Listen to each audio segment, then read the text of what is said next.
Welcome to Healthy Living, Healthy Planet Radio, sponsored by EarthX, the world's largest environmental experience, and also sponsored by Natural Awakenings magazine.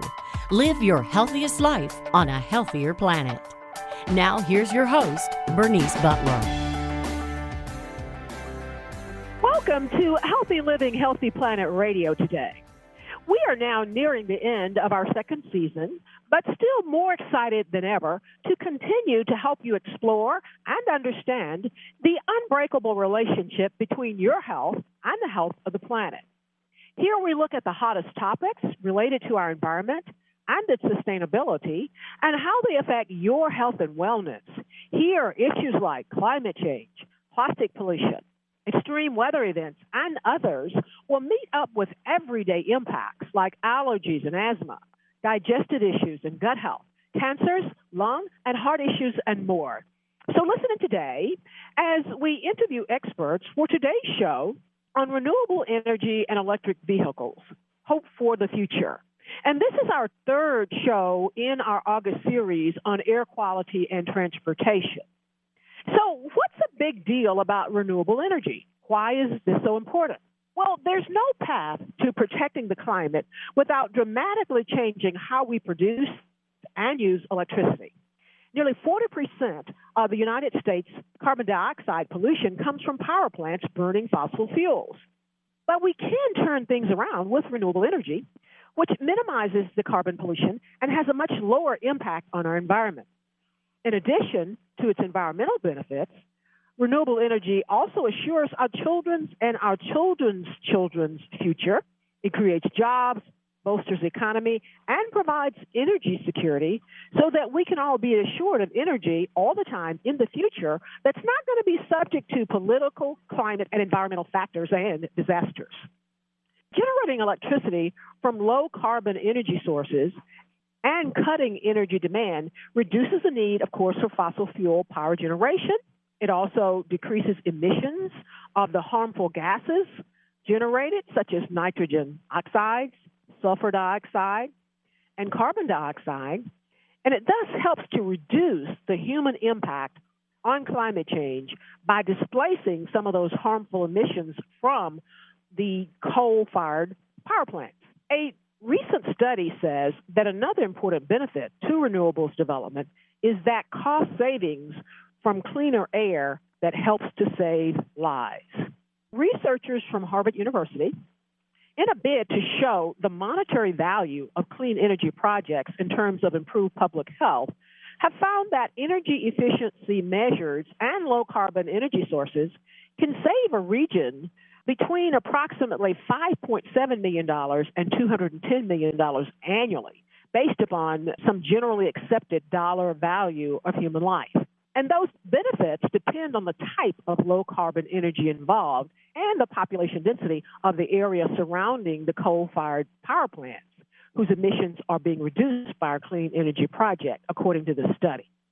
This study demonstrates that energy efficiency and renewable energy can have substantial benefits to both the climate and to public health, and that these results could be a very big player in a full benefit cost analysis of these projects, says lead author Dr. Jonathan Benacor, who is a research associate at Harvard Center for Health and Global Environment, and he's also a frequent guest on Healthy Living, Healthy Planet Radio.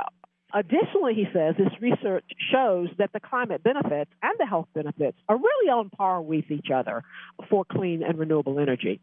The study also asserts that one of the main barriers to replacing the current fossil fuel infrastructure is that not many people and not many policymakers are aware of the quantifiable health impacts that fossil fuels pose.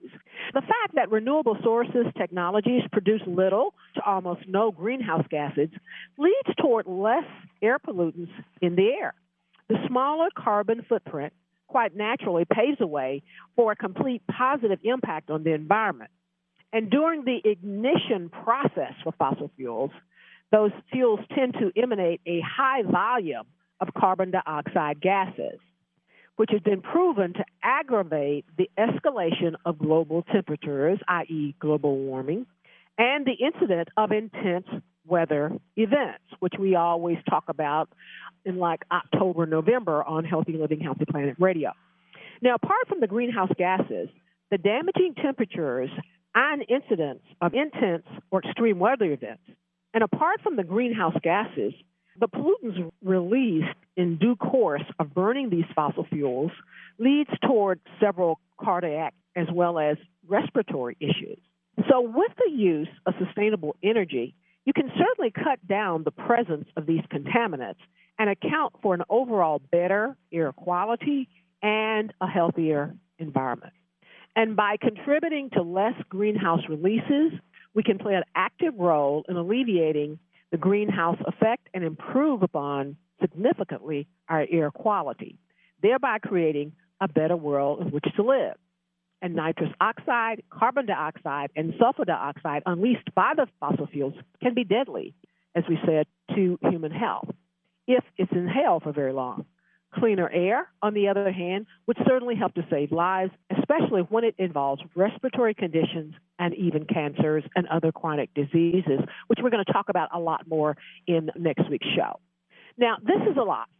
So here to help us unpack some of this today is Dr. Eric Larson. Dr. Larson leads energy research at Climate Central, which is an independent organization of leading scientists and journalists researching and reporting the facts about our changing climate and its impact on the public.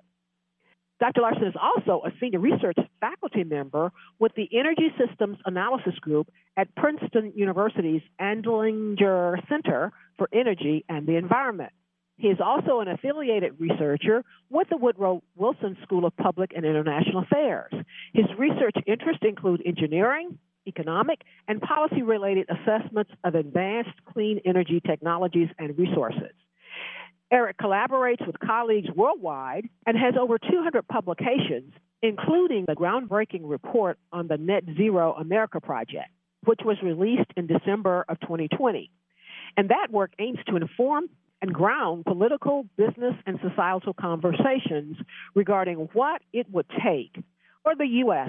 to achieve an economy-wide target of net zero emissions of greenhouse gases by the year 2050. Dr. Larson holds a Ph.D. in mechanical engineering from the University of Minnesota, and we are so excited to have his expertise today to help us understand this some more.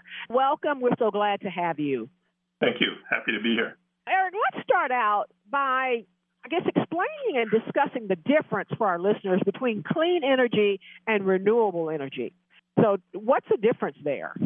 So the difference between clean and renewable, renewable is, I think, fairly self-explanatory in that it won't run out. You won't run out of it. So the sun is always shining every day. The wind is always blowing every day. Those are renewable sources that get replenished by natural means on a fairly short time scale. Biomass is another renewable energy. If you grow it sustainably every year, you get a new harvest.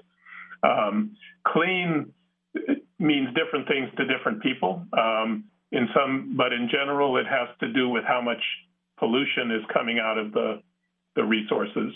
So if you have fossil fuels that are emitting the kinds of pollutants that you described, nitrous oxides and so on, as well as carbon dioxide, those are not clean fuels. But you can have a clean fossil fuel if you capture all those pollutants. And there are ways to do that. So you can make electricity by using fossil fuels, but capturing the carbon and the other pollutants that come out of before they get into the atmosphere. Nuclear power is another technology that many people consider clean because it doesn't emit carbon dioxide in the process of making electricity, and it doesn't emit any of these other pollutants either. It has other issues that concern some people, but again, there are different definitions of clean for different people, but in general, it's pollution-free energy, I would say. But all renewable energy is not necessarily clean, because I can remember in a group discussion myself kind of using them interchangeably, but I was checked on that. Yeah, so for example, biomass, which is plant matter, you can use that in ways that are clean. That's a renewable energy source. You can use it in ways that are clean, but you can also use it in ways that are dirty. And so, yeah, that's one that it's not a clean definition one way or the other.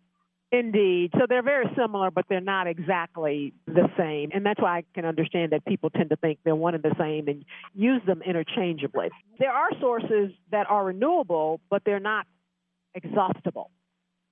I've heard that thrown around too.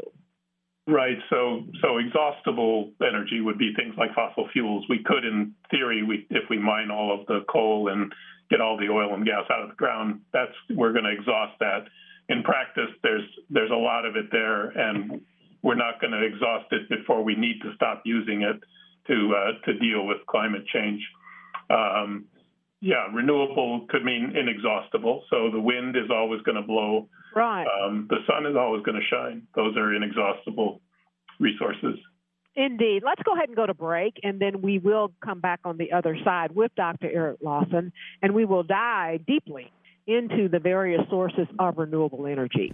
We'll be right back after the break. We want to give a shout out now to our sponsors. That is Natural Awakenings, Dallas-Fort Worth Magazine, the Green, Healthy, and Sustainable Living Authority for the DFW Metroplex and North Texas communities. Print issues of Natural Awakenings can be found in all Whole Foods grocers, natural grocers, central markets, sunflower shops, and many, many other locations across the Metroplex, as well as available free for download online at nadallas.com. Check them out.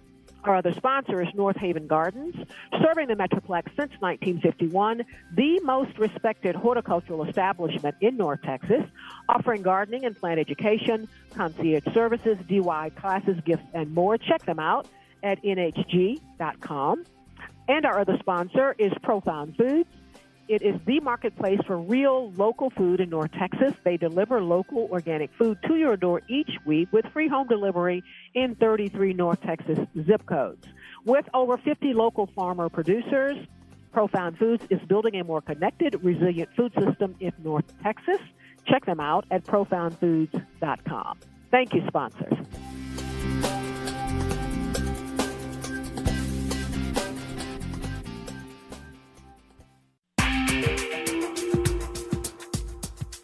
Welcome back to Healthy Living, Healthy Planet Radio, to today's show on renewable energy and electric vehicles, hope for the future. And we are here with Dr. Eric Larson with Princeton University and Climate Central. Again, thank you so much for being with us today, Eric. We want to now go into that deep dive and have you describe and explain the various sources and types of renewable energy that are available to us today, and tell us about the pros and cons of each of those. Yeah, so I made a quick list of, and I came up with 7 different renewable sources that we could talk about. I think some of these will be familiar, some won't be familiar. Yeah, that's about 4 more than I know about. Okay. Go ahead.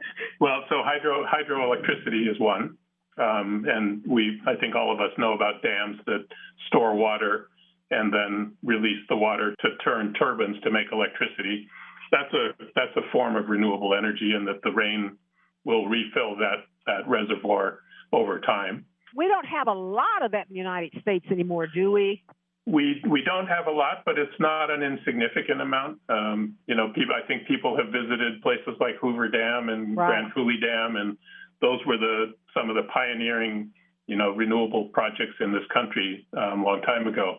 We're not building new ones of hydroelectricity because of the environmental impact that often comes with damming up a river. But we do have a fair bit that's already built, and we continue to use it. So that's one of the cons, so to speak, of hydroelectric, is the impact of building them and developing them. Right. And that's the reason that they're not being developed in this country further. Other countries, they're still building some. And again, and there are trade-offs in with all of these technologies that we can talk about. Are there other environmental detriments for hydroelectric? So there are issues with, fish being able to run the rivers and things like that. Okay. And there are technologies that are made to help fish get upstream when they need to get upstream, for example, over dams. Salmon ladders, some people may have heard of those.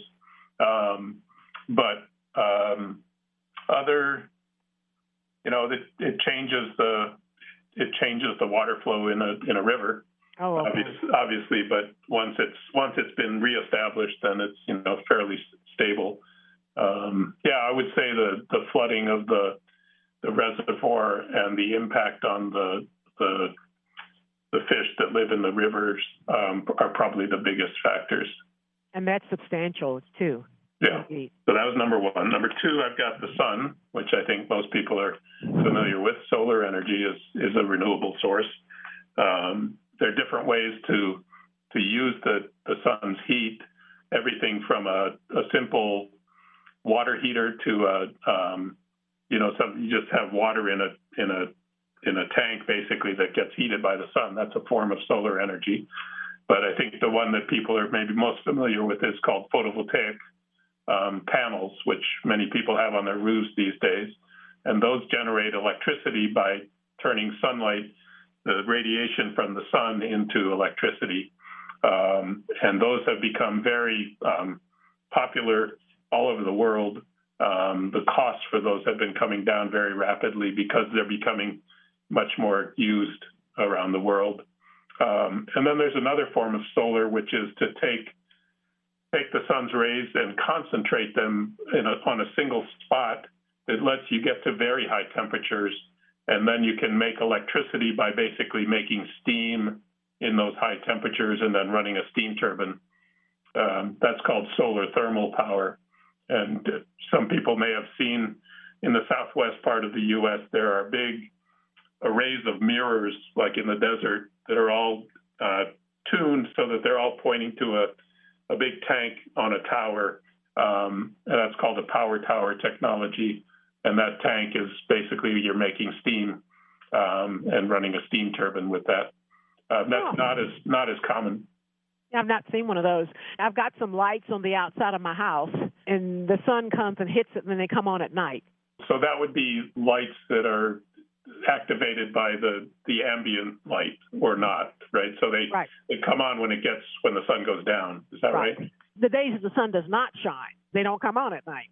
Right, because they have a little solar panel built into them that is charging a battery, and if you don't have sun during the day, that battery doesn't get charged, and so you won't be able to run your light at night that particular night. I can see them as I'm at a stoplight sometimes, these little solar panels on the traffic lights and things. So the solar seems to be becoming almost ubiquitous in terms of its usage around the country and people's everyday lives. It is. And, we at Princeton University here, we actually have a big field that's full of solar panels that's helping to run the university's electricity system. And you see more and more of those, as well as the ones that are on people's roofs. So what's the cons on solar? So the cons of solar, I would say that, so it used to be cost, but cost has come way down. Probably the biggest immediate concern is that you need a fairly large surface area to put these on to get electricity out of. So if you compare the amount of electricity that you can generate from, say, a square yard of space using solar versus, say, a natural gas power plant or a coal-fired power plant or something, it's an orders of magnitude different. You need a lot more land per megawatt hour of electricity that you generate with solar. That's probably the biggest con. The other issue that's going to become important more in the future is that as we use these solar panels more and more, we're going to end up having waste left over after the lifetime of the panels ends. You have to discard that stuff somewhere, and there's going to be various materials that are used to make the solar panels that we'll have to worry about. Make sure that those don't go back into the environment, have particular metals and such. And there are people starting to think about how do you do recycling of solar panels. So we're ahead of the game, and that we're thinking about it now. So that's one that's coming down the road. Indeed, I'm glad that we are beginning to think about it now before it becomes a real big issue, and then we suddenly have a crisis. Right. So that's solar, that's hydro, and the next big one would be wind. Many people have seen the wind turbines that are out there now, and especially in places like North Texas where you are. you'll see a fair number of those. Those are, again, they might be a football field high in terms of above the ground, and the blades are spinning. You have 3 blades that spin around and just take the energy out of the wind as it blows and turn it into electricity. Mm-hmm. There's different designs for wind turbines, but the one that you see most often is just this tall tower with 3 blades going around, right? Right. And again, the attractive thing about wind is that it again has been the costs have been coming down very dramatically, so that it can produce electricity now competitively with most other sources of electricity, and it's renewable. Similar to solar, that the costs are becoming more competitive. The con is again similar to solar, is that you need a lot of land to extract enough energy to run run the country the way we want it to be run. So you'll see vast numbers of wind turbines spread out across the landscape, and some people think that's really beautiful, and some people think that's an eyesore. And the conflicts between those different perspectives creates the potential for not doing as much wind as we might otherwise. But, I think some of the farmers in West Texas, generally their thoughts on it are good because they are able to place them in the farm field, but the bottom of them doesn't take up that much space, so they're still able to plant around them and then generate that additional income. Yeah, that's exactly right. I did an interview for it's actually a German public broadcast documentary that came to Sweetwater, Texas, and interviewed some of the ranchers there, and they love the turbines because they do bring revenue, and they still let them use the land for other purposes. So it's unlike with solar, you pretty much have to blanket the whole land. Wow. But with wind, you're maybe using 1 or 2% of the whole wind farm area is actually occupied by turbines. So it leaves you most of your land to do other things with, right? Exactly. Now, 2 other things I want to just ask you really briefly, and we just have about 2 more minutes before we go to break. One is about birds, killing birds, and the other one is about placing them offshore, which I just read something that we did big about that. Yeah, so it's a concern that you don't want to put wind turbines in sort of migratory pathways. But there's an interesting statistic that gets bandied about, which is that the number of birds that are killed by wind turbines is probably 1% of the number of birds that get killed by cats, right? So, but you don't want especially endangered species migratory paths to be where wind turbines are placed. So that's one thing that just by careful thought and design and placement, you can help minimize that problem. As far as offshore turbines go, here in New Jersey, there's a big program to build offshore wind turbines because the wind is much stronger offshore. It doesn't have all of these obstacles on the land that kind of slow down the wind. Out in the ocean, you get going and the winds blow really hard, and that's good for generating electricity. But it does cost more to build things in offshore. And again, when you're building things offshore, there are other features, environmental features that you have to worry about a little bit, like fisheries. If you're going to disrupt fisheries, if you're going to disrupt shipping lanes, and that sort of thing. So again, it's not something you can just sort of go off and do, but you have to think carefully about it and design it so that it doesn't have the negative impacts that it might otherwise. Indeed, and we're going to go to break now, but I have to think with both wind farm development, onshore and offshore, that they have to do some serious environmental evaluations before that happens too, and hopefully that can take care of some of those issues. Exactly. We're going to go to break now, and we'll be right back on the other side with Dr. Eric Larson from Princeton University and Climate Central, who's really making us much smarter already about the sources of renewable energy. Thank you, Eric. We'll be right back.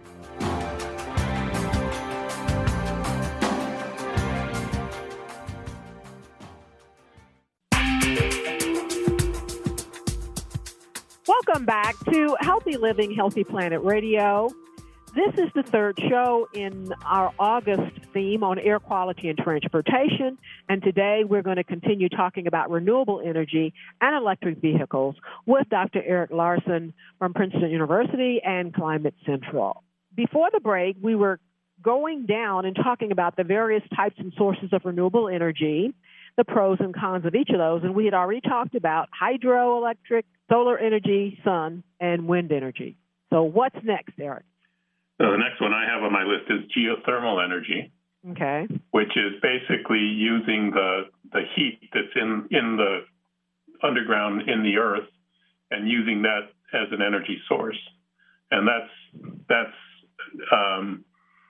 essentially inexhaustible. The amount of heat that's stored in the core of the earth is far beyond anything that we would come close to using over a long period of time.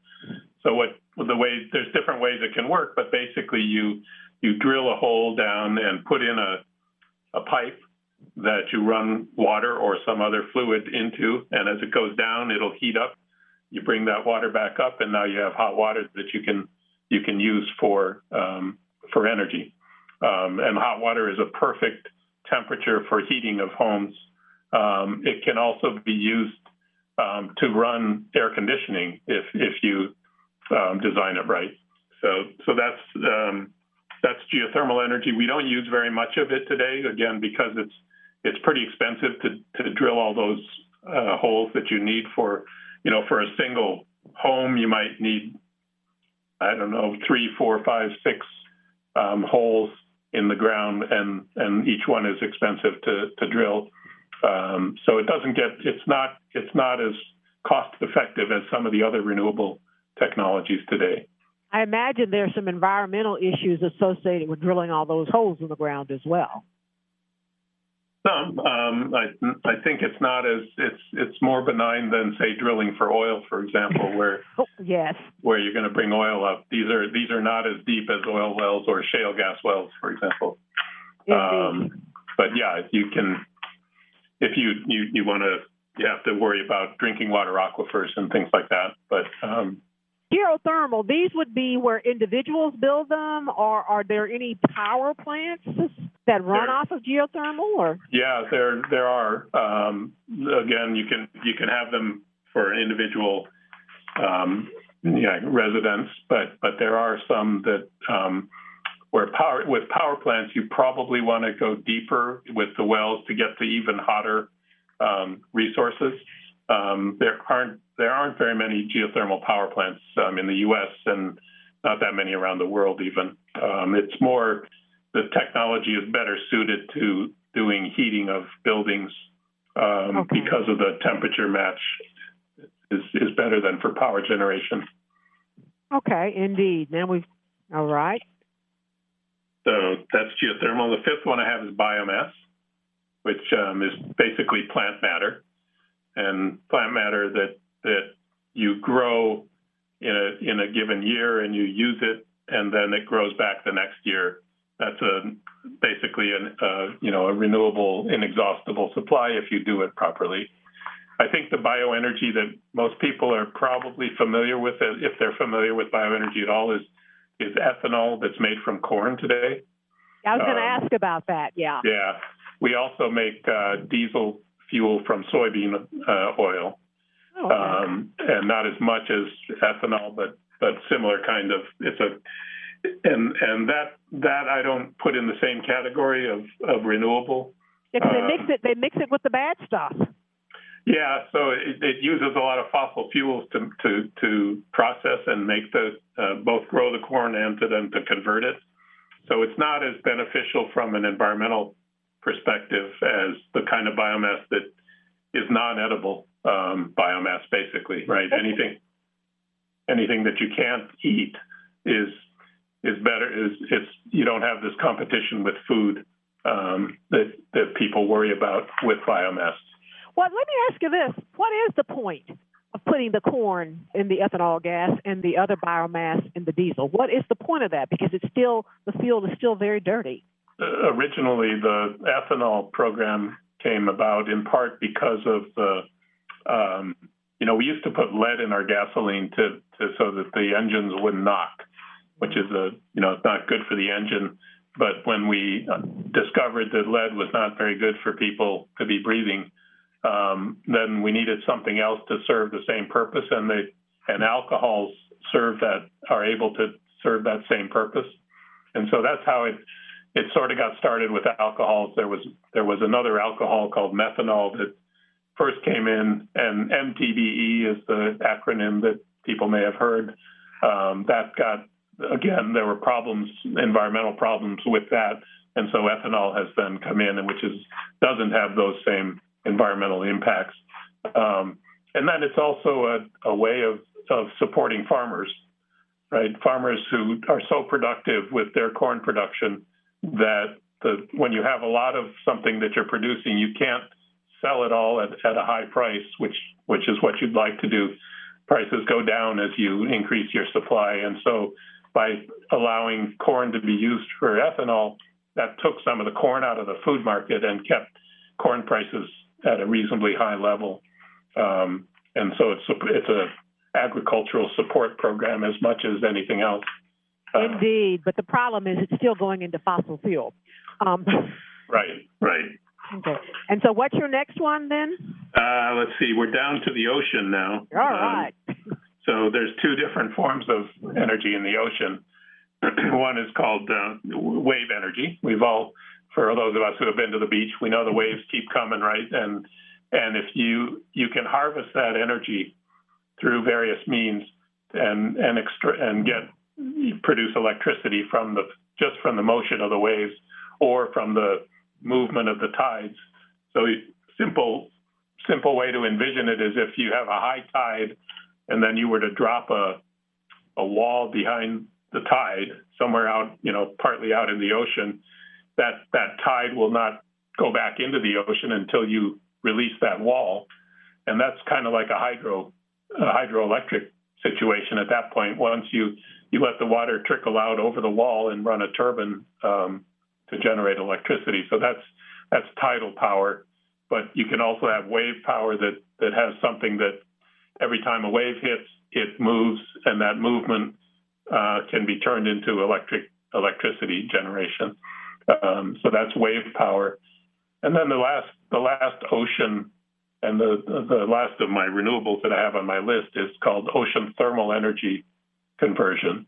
And this is the idea of if you go to the surface of the ocean, compare the temperature there with the temperature at a deep part of the ocean below it, there's quite a temperature difference. It's much colder at the bottom than at the top.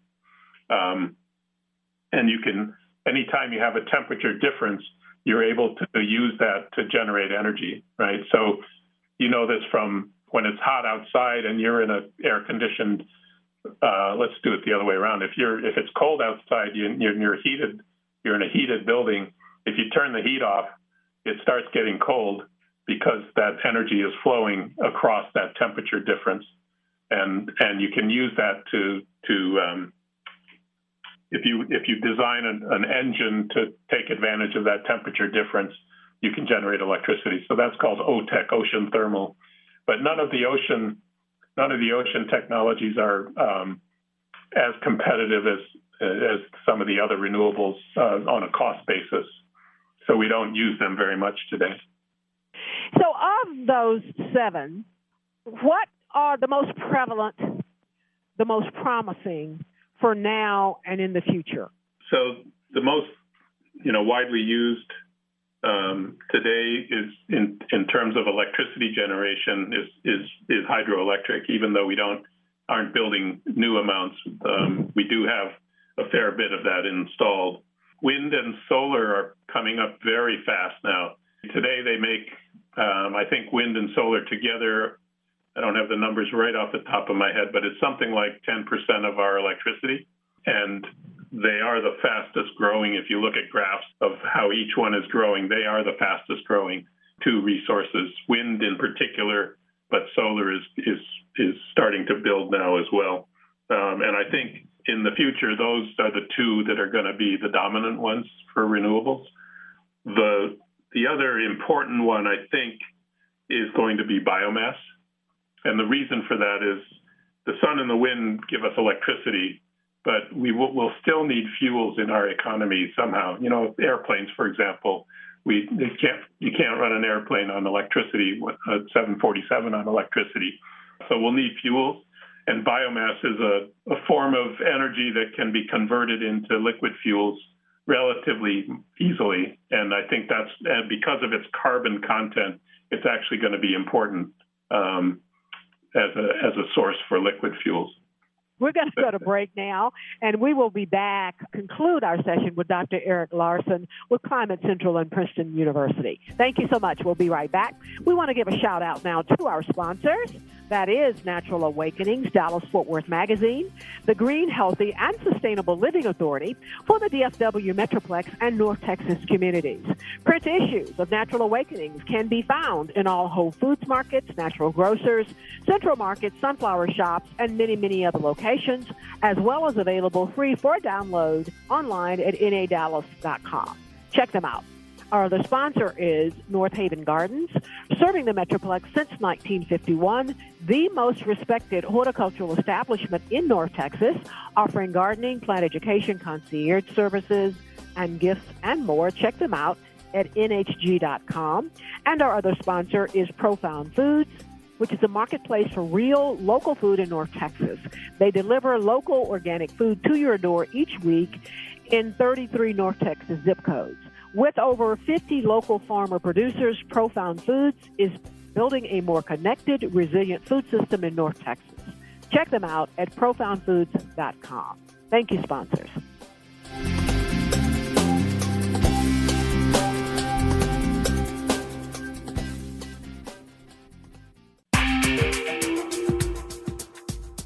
Welcome back to Healthy Living, Healthy Planet Radio.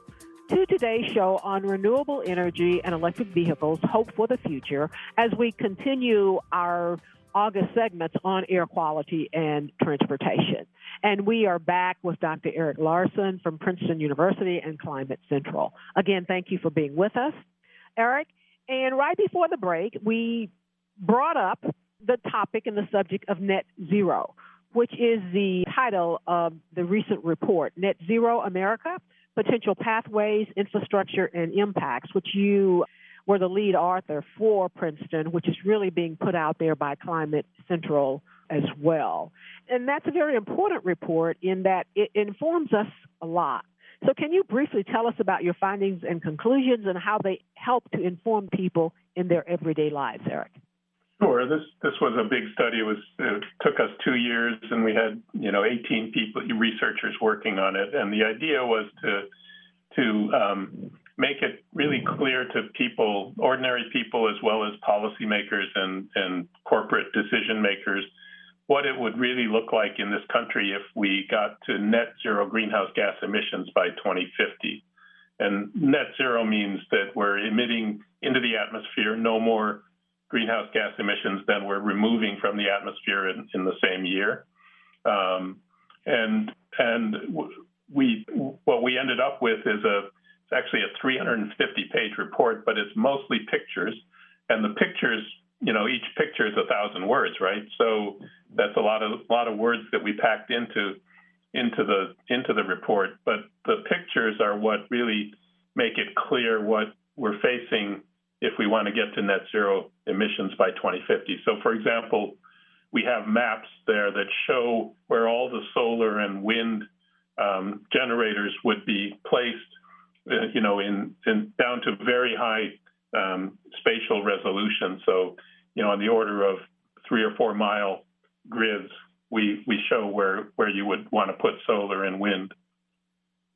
So that's the basic idea, is to show as sort of viscerally as we can what it would look like to get to net zero by 2050. And that includes thinking about, what happens not only to energy supply, but also energy demand. Things like vehicles, electric vehicles, are a big part of that study as well. Indeed. It sounds like a roadmap, and I like where you all produced a fact sheet for each state. We did, and we thought that would be of interest to people who are thinking about how to attack things within their own state. It could be useful for them that way. So we have a website which you can find and download those fact sheets. Indeed. That's why, for me, it's groundbreaking because it's a roadmap. You don't have to think of all this stuff yourself, or it certainly gives, like you said, policymakers, localities, people who are really moving the ball forward. It gives them a place to start and credible information with which to move forward. So thank you all for that. Mm-hmm. Eric, I want to now dig deeper in our last segment of the show. I want to dig a little bit deeper into renewable energy and our car driving dependency. And I know you just mentioned that electric vehicles were a part of that in terms of your report. So can you talk to us about that, the intersection of renewable energy and electric vehicles? Could there possibly be integrations with electric vehicles and wind and solar? So electric vehicles play a big role in our study, and in most studies that are thinking about ways to get to reduce our greenhouse gas emissions, electric vehicles play a big role. And the reason is that, of course, with an electric vehicle, and we're talking about plug-in electric vehicles, not the ones that are hybrid that run sometimes on gasoline and sometimes on electric, but pure electric vehicles. Right. There's no emissions at the tailpipe of any sort, right? Because there is no tailpipe. So the emissions that are associated with the cars will be those that come from producing the electricity that fuels them. So if we can turn our electricity system into one that doesn't emit any emissions, whether they're carbon dioxide, greenhouse gas emissions, or local pollutants, then we can have a very clean transportation system that essentially is zero emissions of greenhouse gases. So that's the link between electric vehicles and renewable energy or clean energy. And certainly air quality and air pollution. And yes, in our study that I've mentioned, we actually estimated the number of lives that would be saved by if we electrified our light duty vehicle fleet. You know, most cars and trucks drive in regions where a lot of people live, and so those people get exposed whether they know it or not. They're being exposed to pollutants every day just walking down the street. So if you have electric vehicles that are being charged up by electricity that comes from clean sources, then you eliminate those emissions and you reduce the number of deaths that come about. And we estimated over the course of a 30-year transition, we might save on the order of up to 170,000 premature deaths would be avoided, right? So these are kind of morbid numbers to talk about, but it's, a quarter of the COVID deaths that we've seen in this country that number would be avoided by converting to electric vehicles. And that, of course, translates into monetary value as well in the order of $1.5 trillion. Indeed, that is significant, and it needs to be said much more often. And it is heartening that we are seeing a lot of movement really just over this last year in the transition to electric vehicles by the manufacturers themselves. Yeah. We here in North Texas are in love with and mesmerized by the Ford F-150 Platinum. Yes. I don't know if it was a few weeks before or after they rolled it out was when we had our big snowmageddon here. And it acts as a generator for the home. It could, yes. So we were all rolled over, and I went to a press conference on it here about 4 or 5 weeks ago. And they said the orders coming in from North Texas is one of the largest F-150 markets anyway. And so the orders coming in for the Platinum are kind of amazing. A lot of things hit at the same time. That's great to hear. And the reason that car manufacturers are starting to get on board is because of the fact that battery costs have come way down.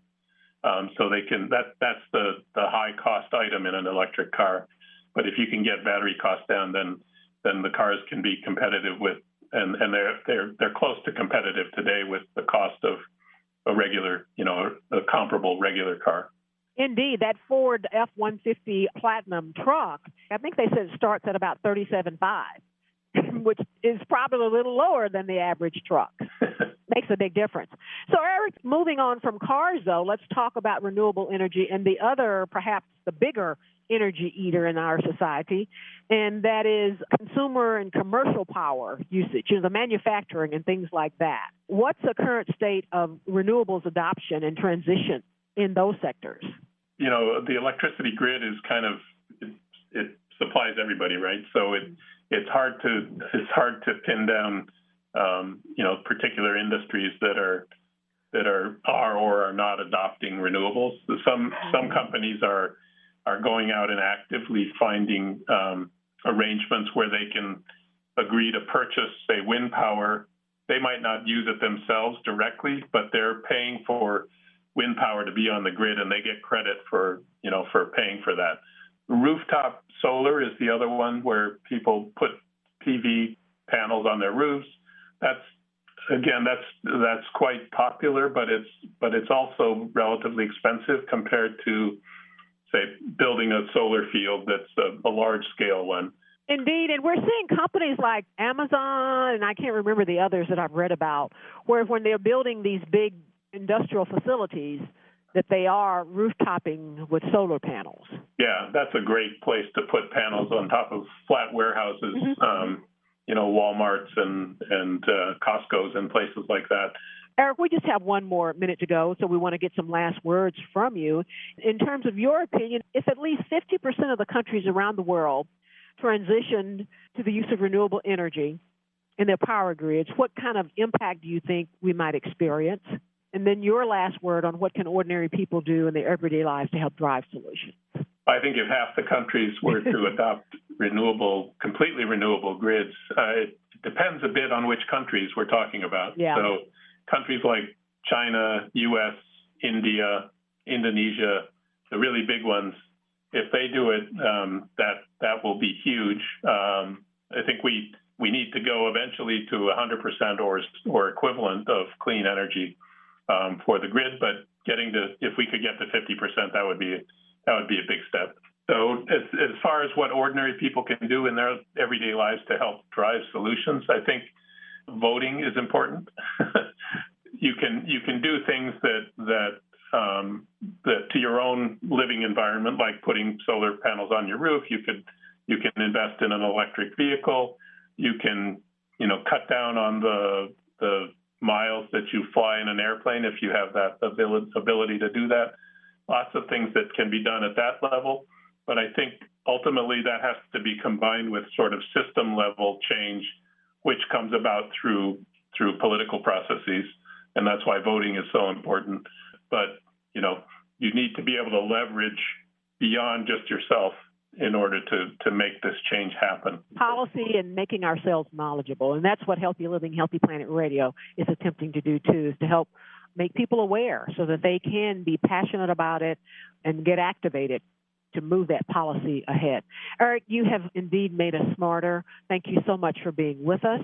We have been with Dr. Eric Larson from Princeton University and Climate Central, and he's been talking to us about renewable energy and electric vehicles and how they really are our hope for the future. Thank you. And thank you, listeners, for listening in today to Healthy Living, Healthy Planet Radio. The conversation starts here, but our goal is for it to continue in your home, in your social circles, your workplaces, at the water cooler, and in the grocery checkout line, so that we can all work together to realize that healthy living is simply not possible without a healthy planet. Our culture is a result of 1 trillion tiny acts taken by billions of people every day, like yourself. And each of those tiny acts can seem insignificant, but all of them add up, one way or the other, to the change we each live through.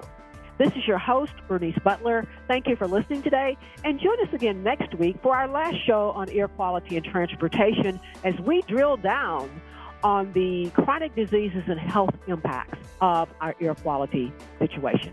Thank you.